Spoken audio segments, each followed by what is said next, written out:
The museum's exhibit begins in the period before Christ, the BC period, sometimes referred to as the before the Common Era. North Avenue. Our slave ship exhibit was just that, an exhibit like a scene. And so you would look into it, and like every other scene, we showed the crowdedness and so forth, but it was a scene. And my husband Elmer, and I tell people when they're walking around the museum, it's like walking around in the head of Dr. Elmer Martin.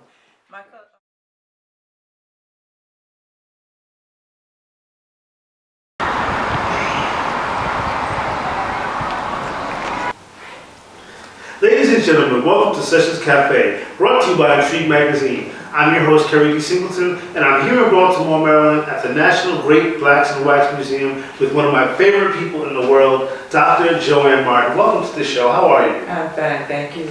I'm so honored to be here. We're actually taping the show live here at the museum. This is definitely an honor.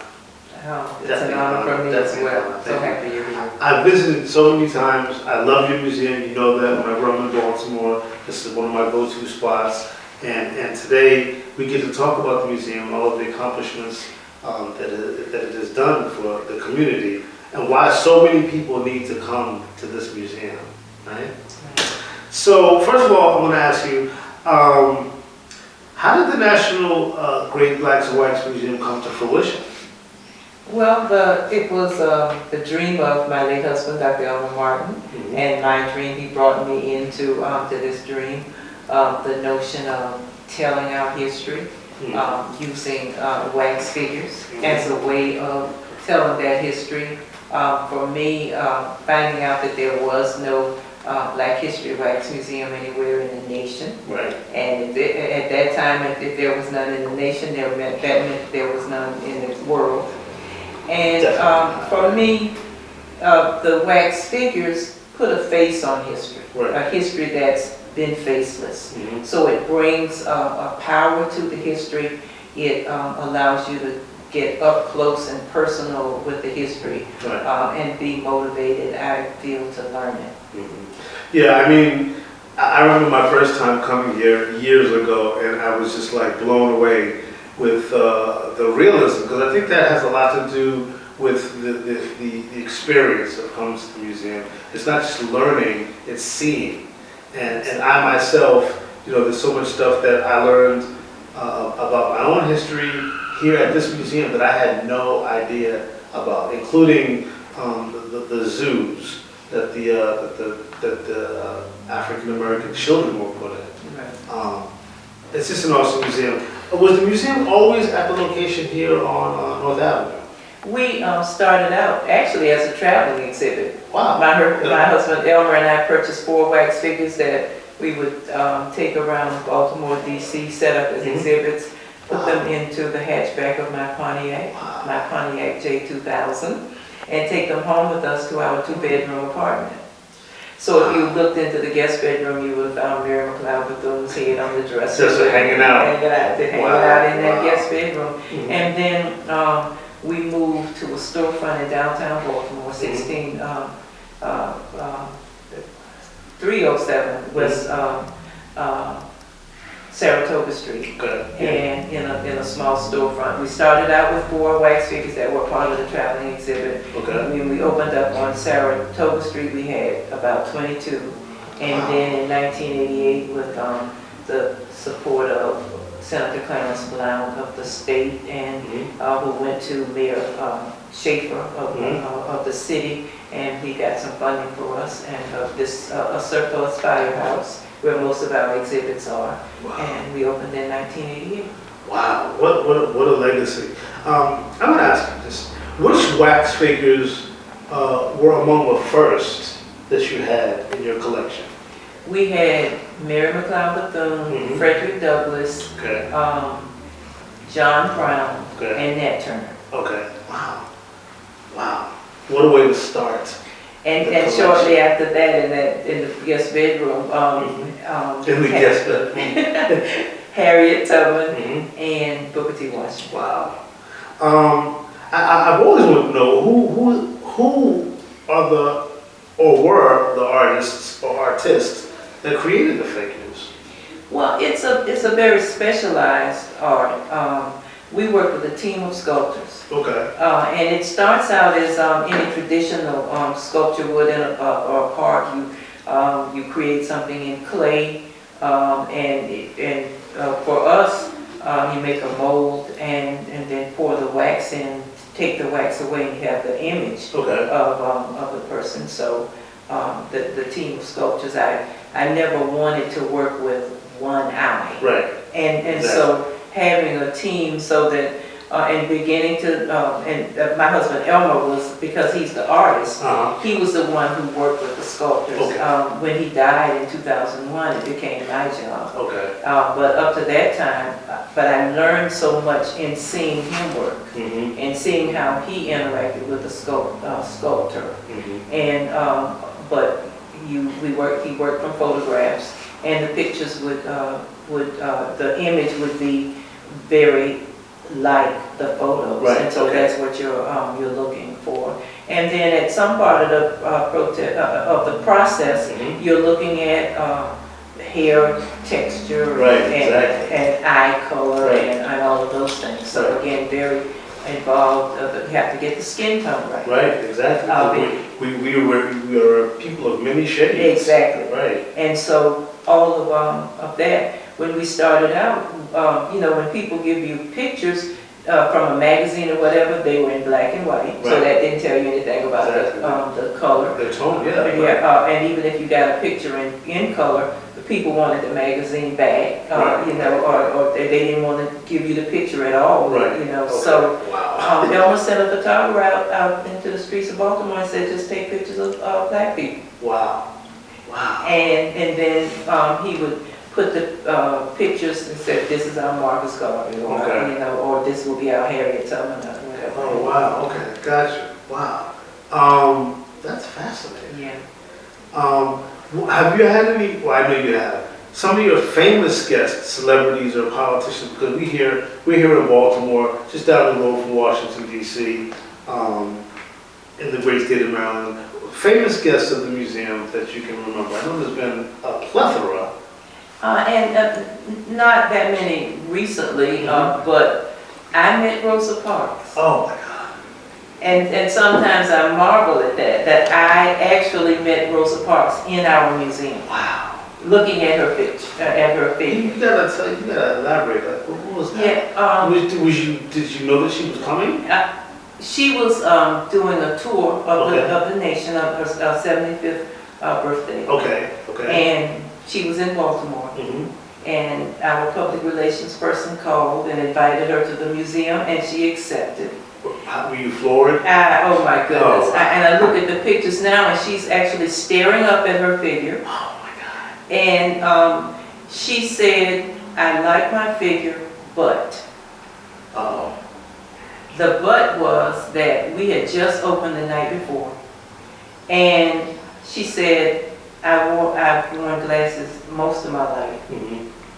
I was wearing glasses on the day of that incident. Right. And her glasses were somewhere in the museum where we, in the haste to open, we left them in the booth, just set a few inches away from her white figure, but we ran in, got the glasses, put them on her, and she said, now I'm happy. Wow. Did you get to take a picture of her with them? Yes, wow. I have a picture of her looking up at her wax figure. It's just amazing. Man. Yeah. And Colin Powell.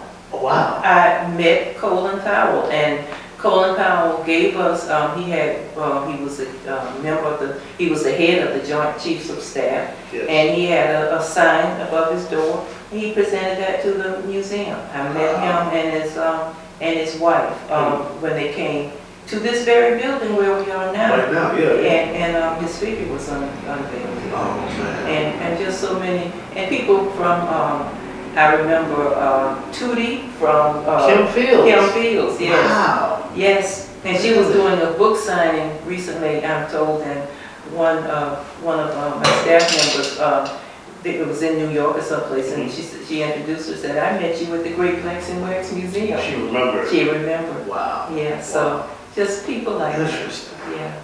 That's amazing. Those are memories, lifetime memories. Wow. Yes, they are.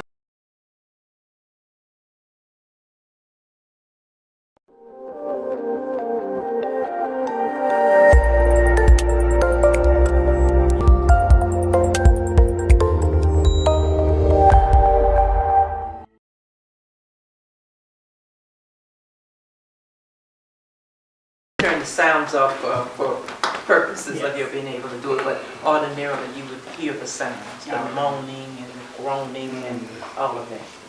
Look at here the processing of the slaves, getting them ready for the whole idea of boarding or being put on into the slave ship hold, H-O-L-D, hold, where the slaves were held. Now many people think it's H-O-L-E, and I guess symbolically it was, but the slave ship hold.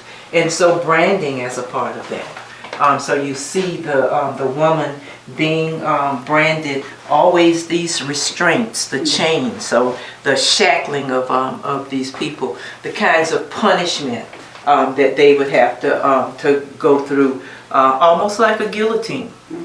And so much of what they borrowed some of the techniques from France and England, and as a part of religious persecution.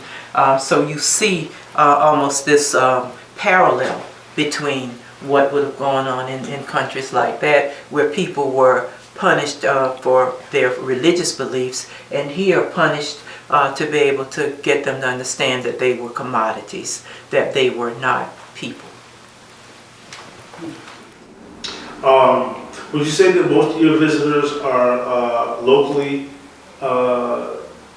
from either Baltimore, Maryland, or even Washington, or do you get the majority of your guests nationally and from other countries, etc., or is it a mixture of both? Most of our visitors, and that's been from the day we opened, even on Saratoga Street in 1983, but definitely from when we moved here to North Avenue, most of our visitors from out of state. Oh, wow. And they keep us alive. Yes. Because, you know, when I think about my growing up in Florida, and things that I saw often as a part of the school system, but when many of the people around me, you get the idea that you can always see that I'm here, it's, you know, and so that's the attitude of Baltimore. I can see the museum anytime.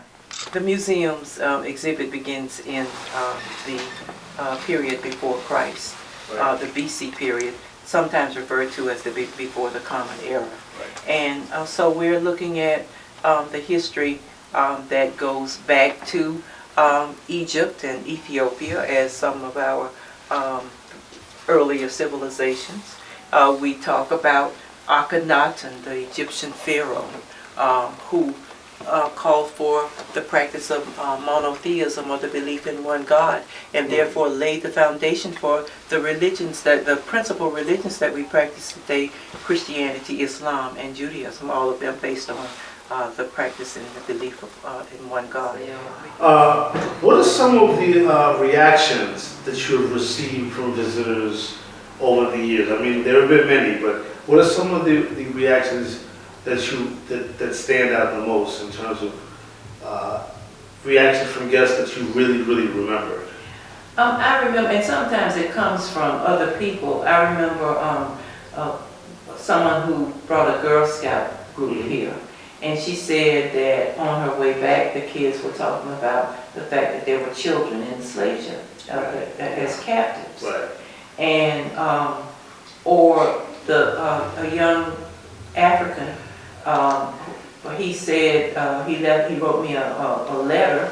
This was pre-email, but he wrote me a letter, and he said that his grandfather was a griot of his village. Wow. And that his grandfather used to talk about those who were lost. And he said that he heard that just for decades, or the whole time he lived in his village, and that when he came to the museum, he felt that he had found those who were lost. So I just sometimes never know. I look at I try to look mainly at children and what their reaction is going to be, and sometimes just really the kind of insight that you get from them is heartening.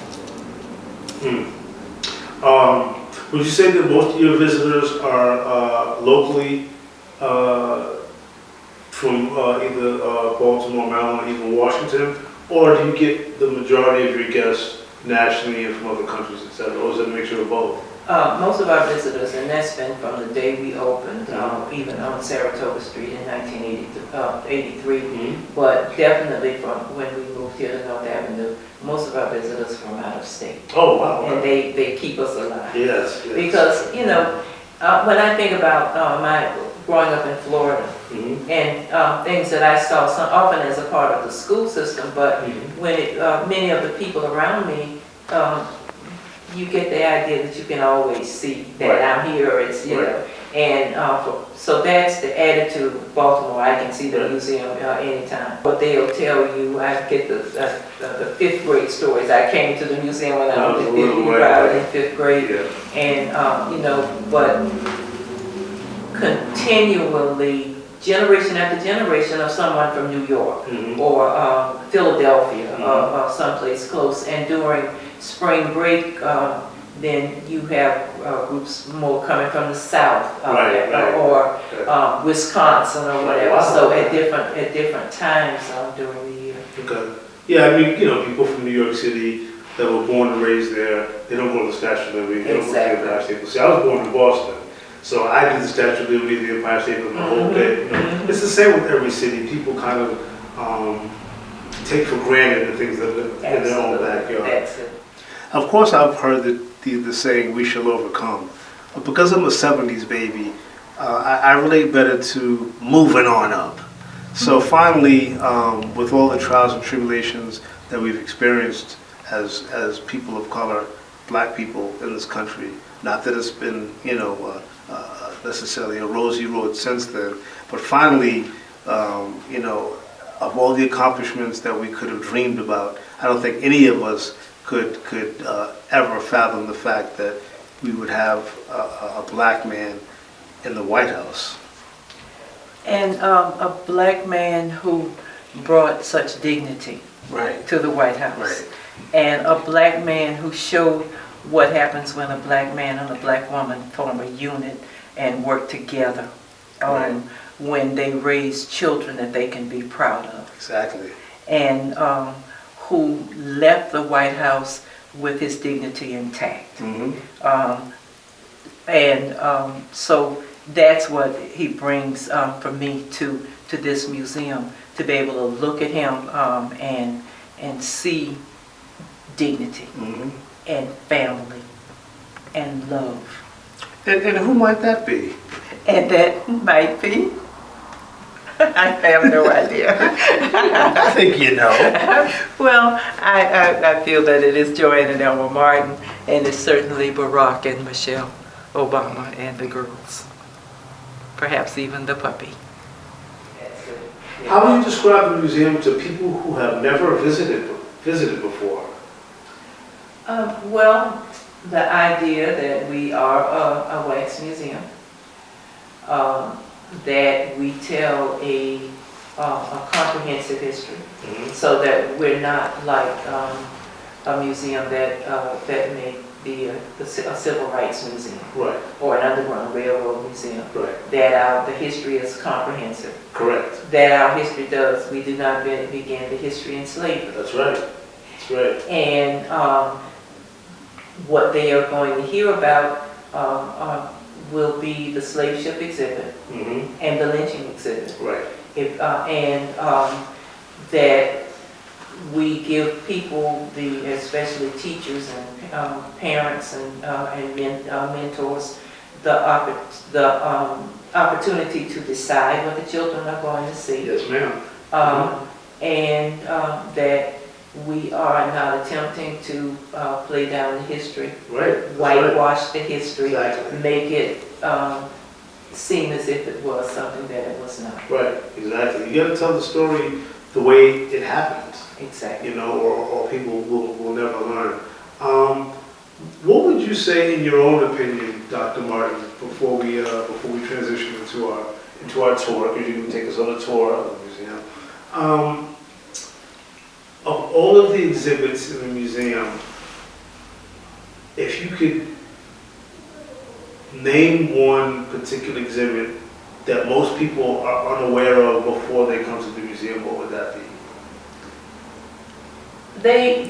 People react to exhibits like the man going through the stove, because they don't understand it in the way that my husband set it up, so that it would make you want to question what's going on, Right.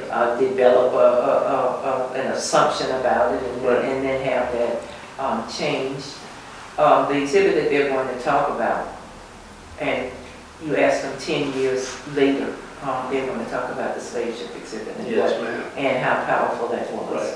Right. Many of them will talk about the lynching exhibit as well, but it is going to be those two, and especially the slave ship. Kids will talk about things like the man in the box, and so it can depend sometimes on age. I get people who who pick cotton, and the first thing that they are going to talk about is the cotton bale. Look, when you ask about celebrities, Lupita Nyong'o, of 12 Years a Slave, she told the story that she was in LA, and she told a friend of hers that she didn't know how to prepare for this role, because you know she's from Kenya, and a friend of hers told her, "You need to get down to Baltimore to that little wax museum." Wow. And she said that he told her it'll give you everything you need for this role. She got on a plane, flew to Baltimore, came to our museum, and she said the first thing she saw was the 500-pound bale of cotton. Right. That was the heart of her role.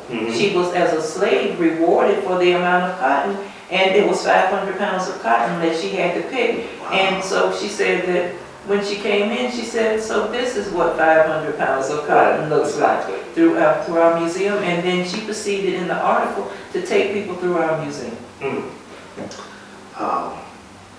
Your museum, the museum has just been such a treasure.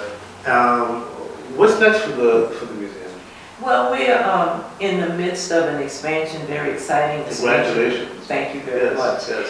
We're starting with phase one being the firehouse, where most of our exhibits are. 1601 East North Avenue, where most of our exhibits are. And then there are 5 row houses attached to the firehouse. Right. We're going to demolish those and build a 25,000 square foot museum, and then continue to work our way down the entire block. It'll be a block long. Yeah, because the row house that are being demolished they're not occupied. They're not occupied. They're not occupied. Okay. And they're occupied right now with museum exhibits. So our slave ship is in one of those row houses. Our exhibit on about President Obama and the footsteps of the ancestors exhibit is there, and the lynching exhibit is there.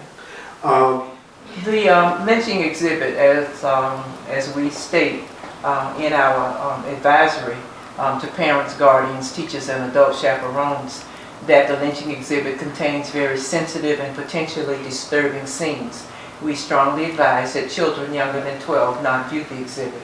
No children below the age of 16 will be admitted unless accompanied by a parent or guardian. And the fact that lynching was festive. The people who participated in and went to lynching almost as sport.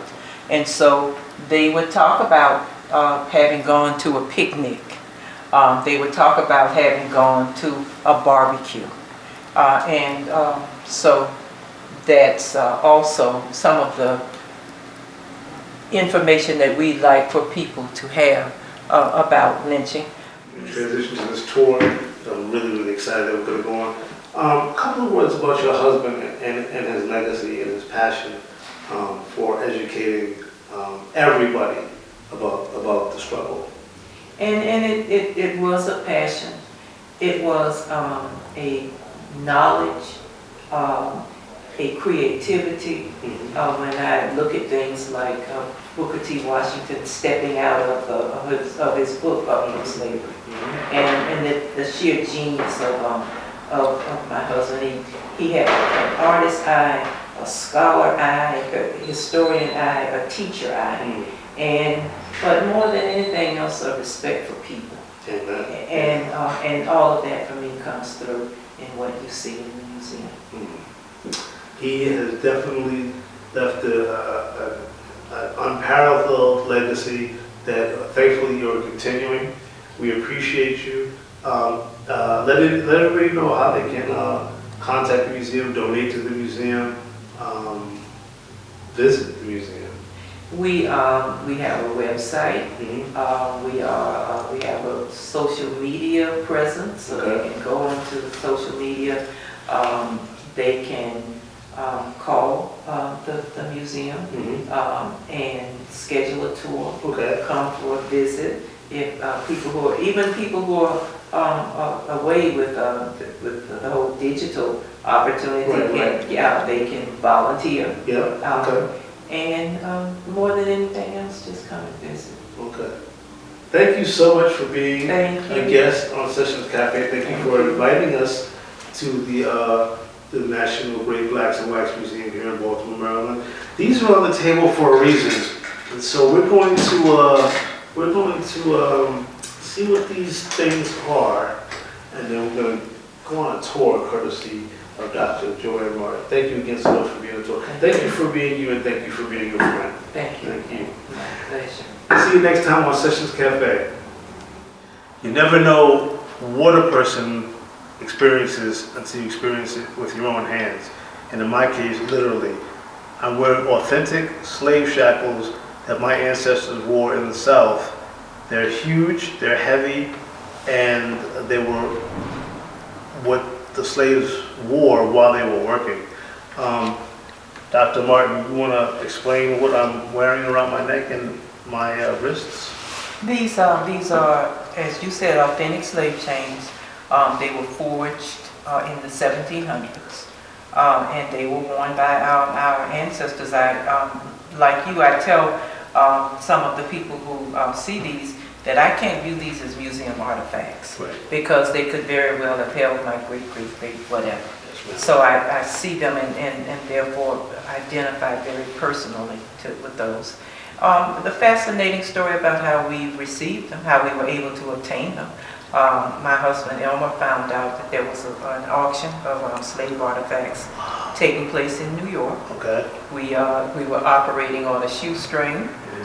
So he drove to New York. Before he went, he asked the person about how much do you think those would go for, and the expert told him about $140. So we put $140 together, and he drove to New York. We had maybe $145, and there were people there that had small items that might sell for $5, $10, and so some people who just wanted a piece of history. And so they went through all of the little items, and then with the shackles, they started the bidding, and they went, people bidding and starting at maybe $15, whatever, and they worked their way up, and people dropped out when they got too high. And it was Elmer and a young black woman from New York. And they started bidding, and they, $120, $125, whatever, and they got up to $135. And he knew he had 140. He was ready. He was, But if he said 140, he knew he didn't have any more. And so when they got to 135, he walked over to the young lady and he said, "What are you looking to buy these for?" And she said, "My private collection." And he said, "That's good." He said, "But I am from a museum in Baltimore. I own a museum in Baltimore. If you get them, whereas it's not a criticism, but if you get them for your private collection, not many people are going to see them. If I get them, we get a chance to show them to a broad range of people, particularly our children. For our children to be able to understand what struggle is and why they need to fight and resist any efforts to take away our freedom. And so he said, so why don't you let me have her? And she didn't say anything one way or another. They went back to the auction. It was almost time to bid.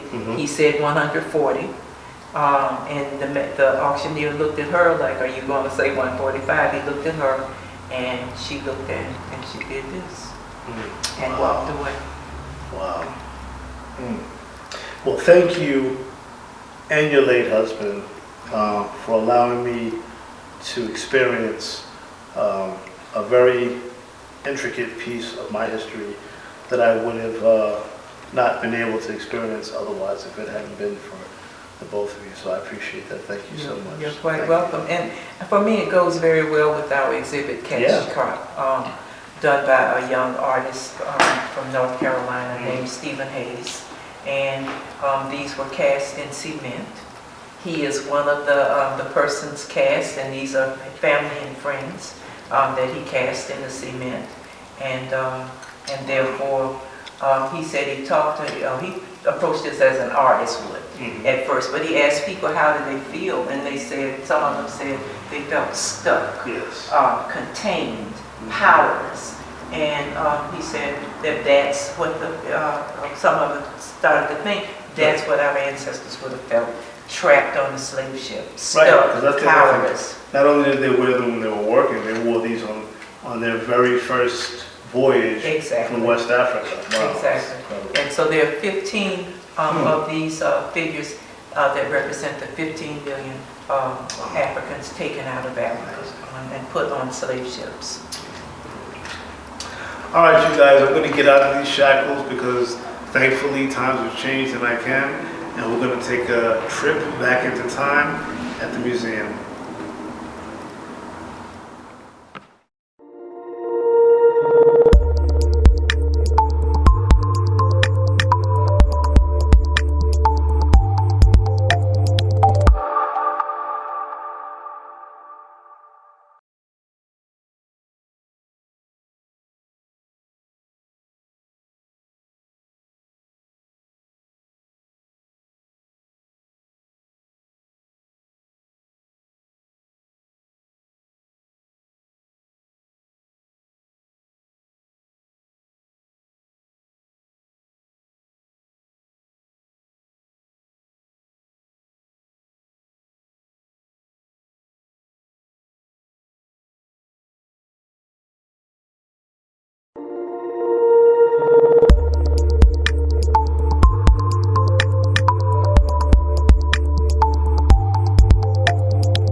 So we're here at the National Great Black and Wax Museum in beautiful Baltimore, Maryland. I'm with one of my favorite people in the world, Dr. Joanne Martin. She's about to take us on a tour of the museum. What can you say briefly about what we're about to see here at the museum? Well, one of the things that we pride ourselves on in the 40 years of our existence is that we tell the story. We have a legacy of telling the story uncompromisingly and unapologetically. Exactly, yeah. So come on and let's check out the museum. And you should definitely make a trip yourself on your own so you can see it in its entirety. But for now, come along. The museum's exhibit begins in the period before Christ, the BC period, sometimes referred to as the before the Common Era. Right. And so we're looking at the history that goes back to Egypt and Ethiopia as some of our earlier civilizations. We talk about Akhenaten, the Egyptian pharaoh, who called for the practice of monotheism, or the belief in one God. So Dr. Martin, this is actually one of my favorite parts. Well, I should say one of my favorite exhibits in the museum. It seems to be one of the more passionate of the components of the museum.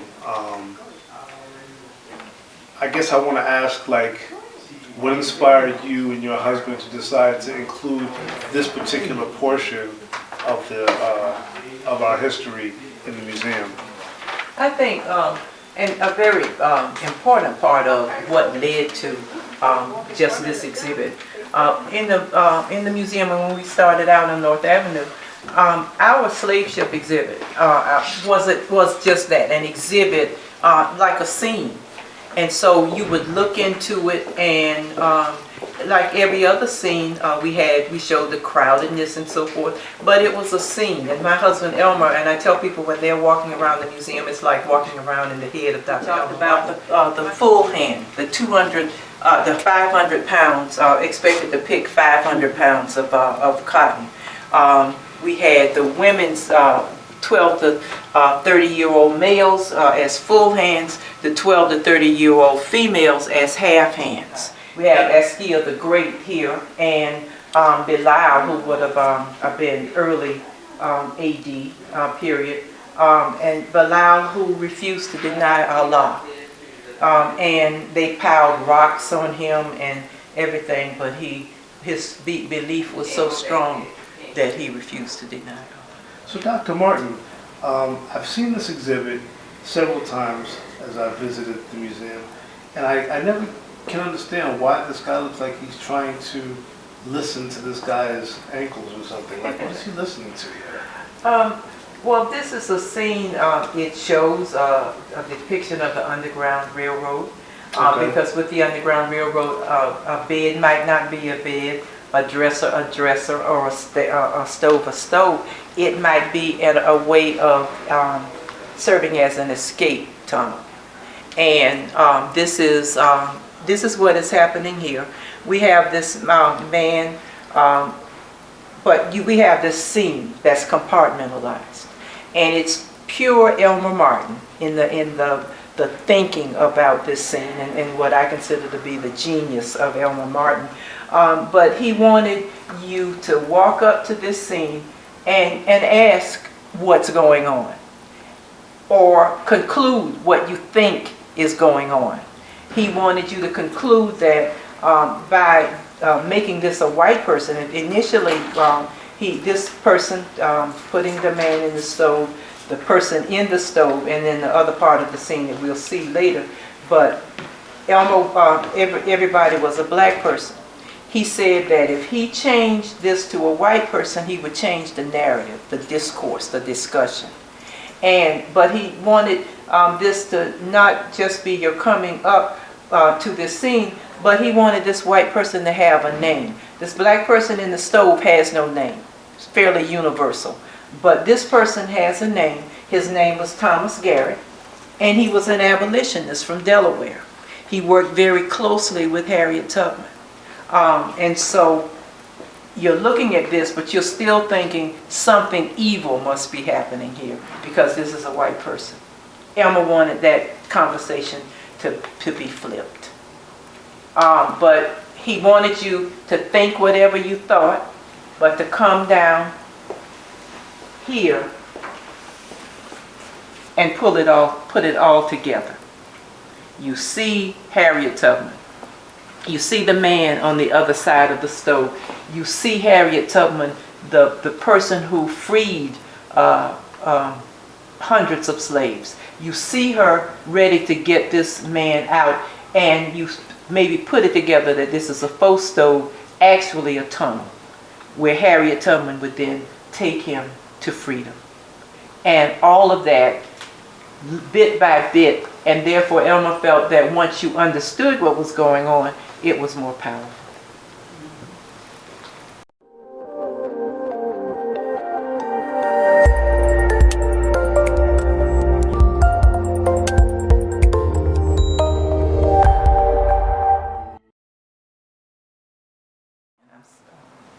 My late husband Elmer wasn't just a historian, but he was an artist. And you see his creativity in the mask of Frederick Douglass. But with this scene, I wanted, as a person who, after Elmer's death, I had to be responsible for the images of the wax figures. And one of the first ones that I did after his death was of Frederick Douglass, in terms of working with the sculptor to get this image right. And I wanted Frederick Douglass to have the big hair.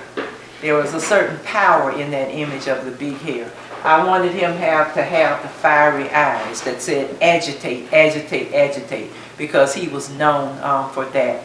I made the decision that he needed to be seated because I knew that he would be in a scene with Sojourner Truth. She would be standing, and for him, as tall as he was, he would have towered over her. And so I wanted there to be a balance. And those are sometimes the kinds of decisions that we make in the scenes. And I learned that from Elmer in terms of making those decisions about what the image is going to be, what you're going to convey, and certainly the agitate, agitate, agitate. Here, when we look at the sharecroppers scene, we're looking at slavery after slavery. We're talking about the idea that we came out of slavery as poor people.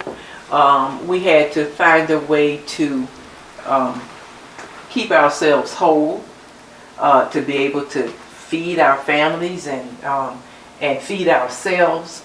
And so the person who had owned us previously, he came up with a scheme called sharecropping, and he said that you could work his farm.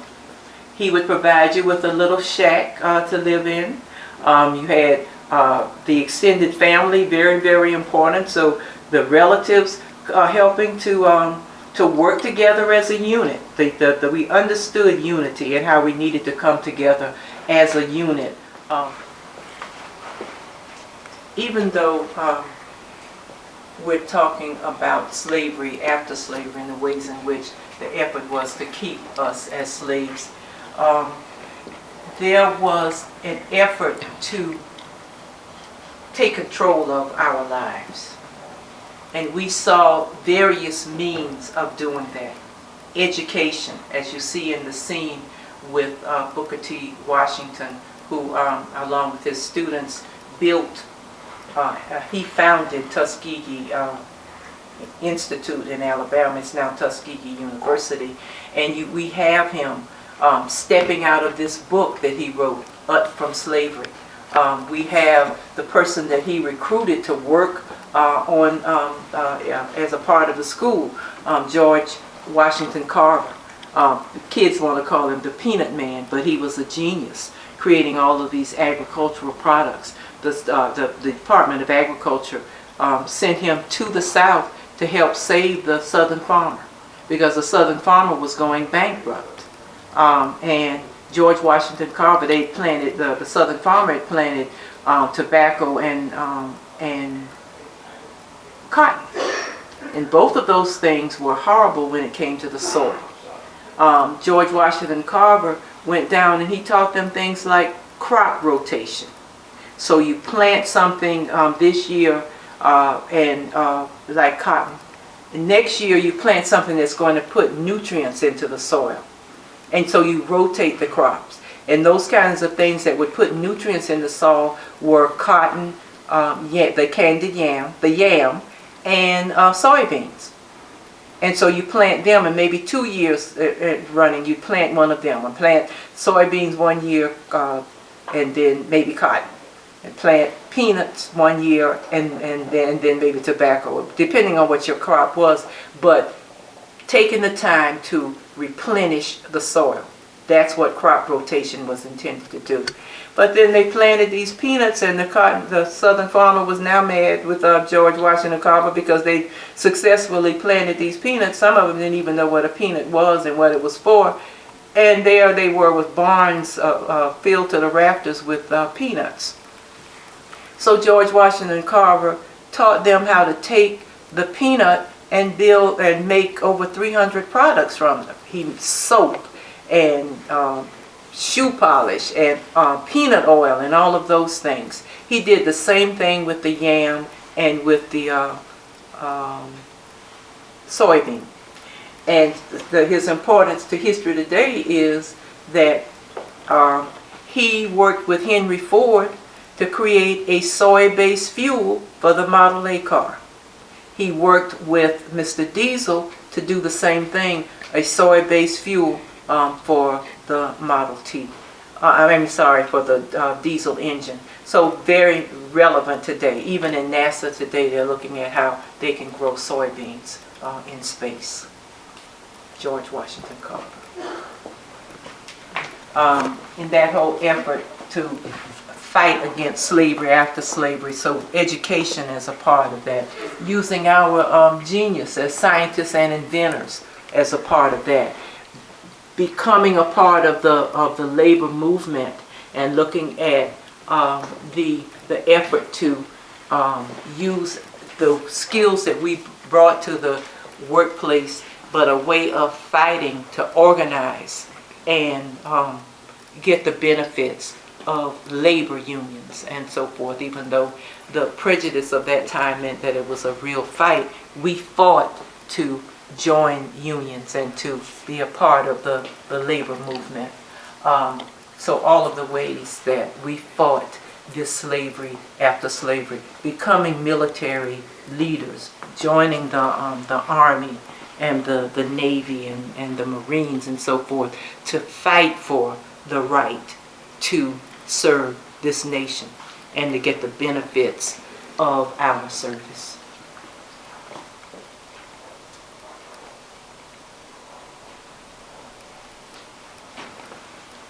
And we used our creative genius as writers. So we have Langston Hughes and other writers who put pen to hand and to write our stories and to create our poems and use their words as a powerful medium for the message.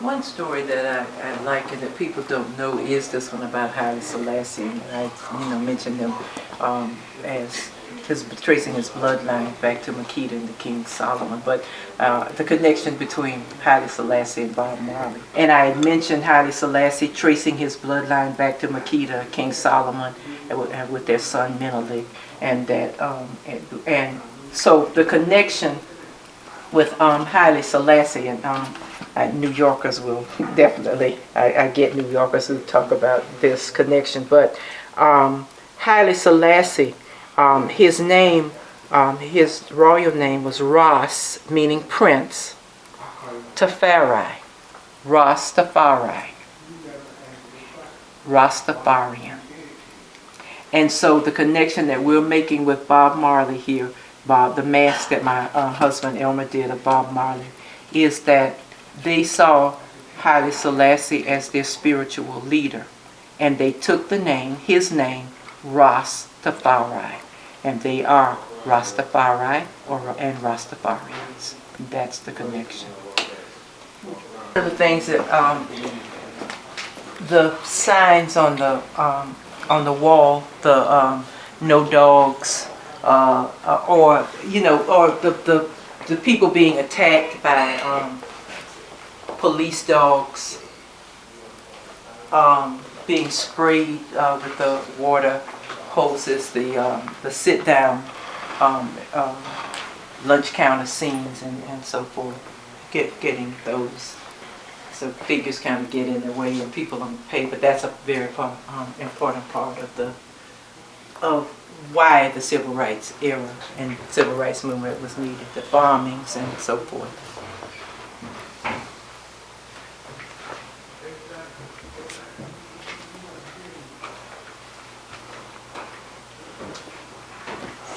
This scene is about why a civil rights era, a civil rights movement was necessary.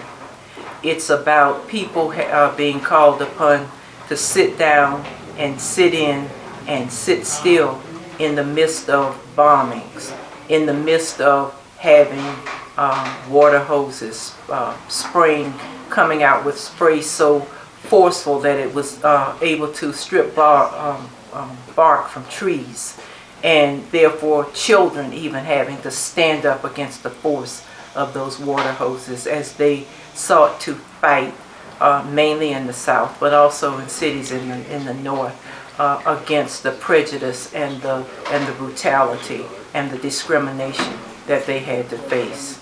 And we had leaders like Dr. Martin Luther King. We had leaders like Medgar Evers and his wife Merle Evers. We had leaders who fought for civil rights, who fought for justice, and I hope have passed along to us and children yet to be born the need to continue fighting and resisting and working to make this a fair and just and equitable world. Here because they are the founders of the National Association of Black Storytellers. That's Mother Mary Carter Smith and Mama Linda Goss. They founded the National Association of Black Storytellers. And where are they from?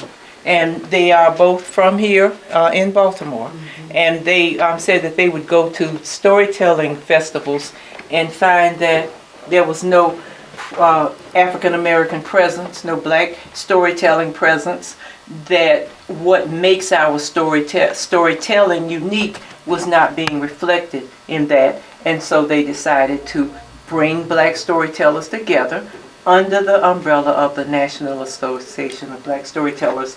They also here in Maryland founded the Griot Circle of Maryland. Mm-hmm. And we have a program called the Growing Griot Literacy Learning Program, where again, like our youth works, we train children in this case to be griot. Mm-hmm. When we made the decision in 2009 to do the capture and memorialize President Barack Obama, we decided to unveil a scene that is titled Walking in the Footsteps of Our Ancestors. And it's about the people who paved the way for President Barack Obama. And some of those people would have been someone like a Thurgood Marshall, like a Clarence and Perrin Mitchell, like a Shirley Chisholm, who was the first black woman to run for president of the United States in a major party, and of course served as a congressperson of New York. Like a Mary McLeod Bethune, who worked very closely with Eleanor Roosevelt and was in what was called President Franklin Roosevelt's kitchen cabinet of people who advised him. And she headed his youth organization and advised him on programs for youth as an educator. Story that people often don't know is of Mahalia Jackson, who was at the March on Washington, and Martin Luther King was giving his speech, which was not the I Have a Dream speech. He had written another speech to deliver at the March on Washington in 1963, and Mahalia Jackson, she kept yelling out, "Tell him about the dream, Martin, tell him about the dream." And Martin Luther King is trying to ignore Mahalia Jackson and do the speech that he had written for the March on Washington, and she'd go, "Tell him about the dream, Martin, tell him about the dream." So he realized that Mahalia had no intention of backing off. And so he stopped, took a breath, and the next thing was his I Have a Dream speech. They were such good friends that she promised that if he died first, she would sing at his funeral, and if he died first, he would preach her eulogy. And then, of course, these people laid the foundation for President Barack Obama, the 44th President of the United States. And these are the people in whose footsteps he walks. Of course, I've heard the saying, "We shall overcome." But because I'm a 70s baby, I relate better to moving on up. So finally, with all the trials and tribulations that we've experienced as people of color, black people in this country, not that it's been, necessarily a rosy road since then. But finally, you know, of all the accomplishments that we could have dreamed about, I don't think any of us could ever fathom the fact that we would have a black man in the White House. And a black man who brought such dignity Right. to the White House. Right. And a black man who showed what happens when a black man and a black woman form a unit and work together. Right. When they raise children that they can be proud of. Exactly. And who left the White House with his dignity intact. Mm-hmm. So that's what he brings for me to this museum, to be able to look at him and see dignity Mm-hmm. and family and love. And who might that be? And that might be, I have no idea. I think you know. Well, I feel that it is Joanne and Elmer Martin, and it's certainly Barack and Michelle Obama and the girls. Perhaps even the puppy.